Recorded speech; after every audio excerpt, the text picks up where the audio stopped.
Good afternoon, Doctor. I'm Shi Min. For this activity, I and my teammate Yoke Theng will represent Group 1 in order to present our discussion on the Caliph Umar Ibn Abdul Aziz case study. And then here shows our group members. This is Kuan Yan, this is Edmund, this is Puay Yu, this is Yoke Theng, and this is me. And then before we go further on our discussion, we have did some research on the background of Caliph Umar Ibn Abdul al-Aziz. So we know he also known as Umar too. And he was the 8th Umayyad Caliph. And he was portrayed as the foremost devout and ardent of the Umayyad rulers and was regularly called the primary Mujahid and 6th honest Caliph of Islam. And then he just took around 2 years and 6 months of his reign to successfully establish a strong economy and political system. And then actually he was implemented a lot of strategies and methods in order to help people to come out from poverty during his in his government policy. First of all, the first strategy he implemented was justice. He believed that justice was a important pillar to build a strong government because the physical poverty is due to the injustice, mismanagement, and lack of freedom. So Caliph Umar has granted few types of freedom, such as no restriction on the field of investment, and give the freedom to businessmen to set the price without government interference, and also give the freedom in trade. And he also stopped taking the jizya from new Muslims. Jizya was a type of tax that apply on non-Muslims. So in real life situation, many countries that provide job opportunities without consider any genders, races, and religions.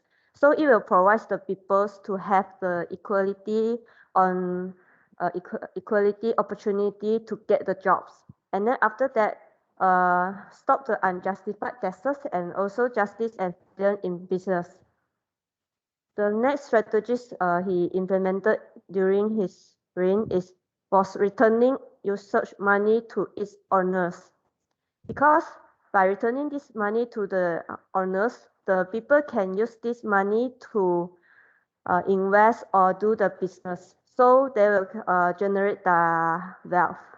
And after that, by using this money, the people can doing the charity to help the poor people. And after that, this strategy also help them to help them comes out from poverty because they will pay for zakat instead of being the zakat recipients. In real life situation, most of the Muslim countries, such as Malaysia, has taken the practice zakat as a dynamic role in alleviating poverty. And then the next strategy is stop bribe taking and giving, because based on the prophet, the curse of Allah is upon the one who offers a bribe and the one who takes it. So because Caliph Umar believed that the bribe will cause the misallocations, resource, and it will increasing the gap between rich and poor. So, for example, in Malaysia, Malaysia has set up a Suruhanjaya Pencegahan Rasuah Malaysia in order to prevent any bribe situation occurs or in the ways like giving gift to the government's employees in order to prevent the bribe situation. And then now I will pass the presentation to Yoke Theng. I'm Yoke Theng, and I'm going to present the rest of the slides for this presentation. So one of the idea of Umar ibn Abdul al-Aziz in combating poverty is benefiting from previous experience. It is through maintaining the great policy and development programs. Besides, the new government can give more bandwidth in explore new strategy instead of trapping in the cycle of destroying and rebuilding the strategy.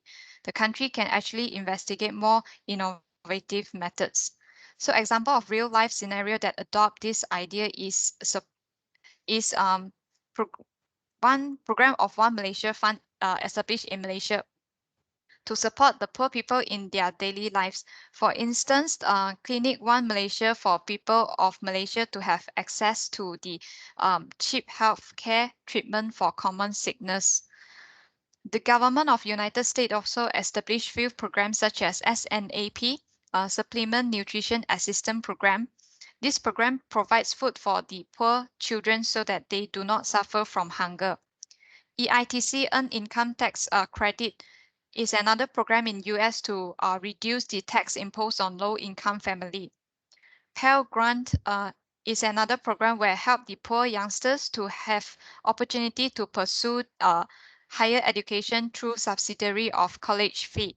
So study shows that the people that receive help from these programs are actually having improvement in their living than before.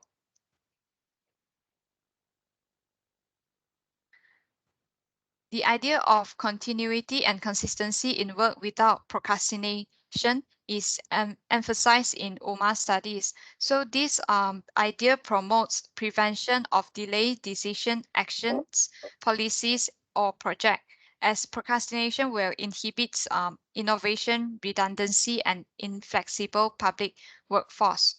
So a few countries shows the real life situation of this idea in alleviating the poverty. The first example is Japan. Japan was recovering fast from the poverty after the booming of city of Nagasaki and Hiroshima. So the government took quick action in recovering the city and evacuating the impacted people. For instance, the water pump were repaired and started working again 4 days after the bombing, and banks were reopened 2 days after.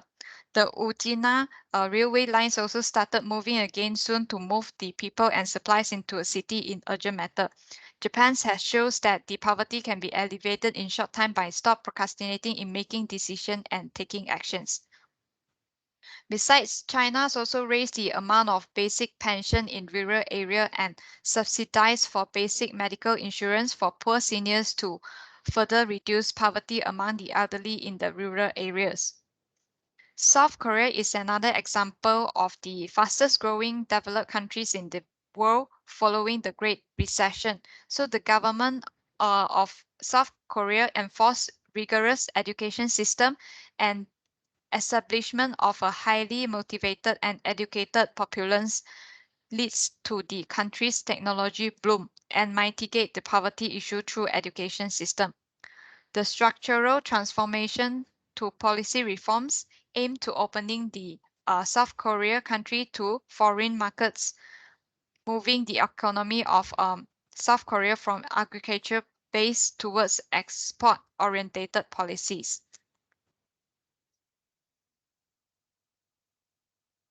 So the next slide shows that how quick Japan can recover the condition on the road by a week time to recover the daily lives of the Japanese. So this slide shows that China could build up the hospital for to overcome the COVID cases in the early of January and February in a prompt action.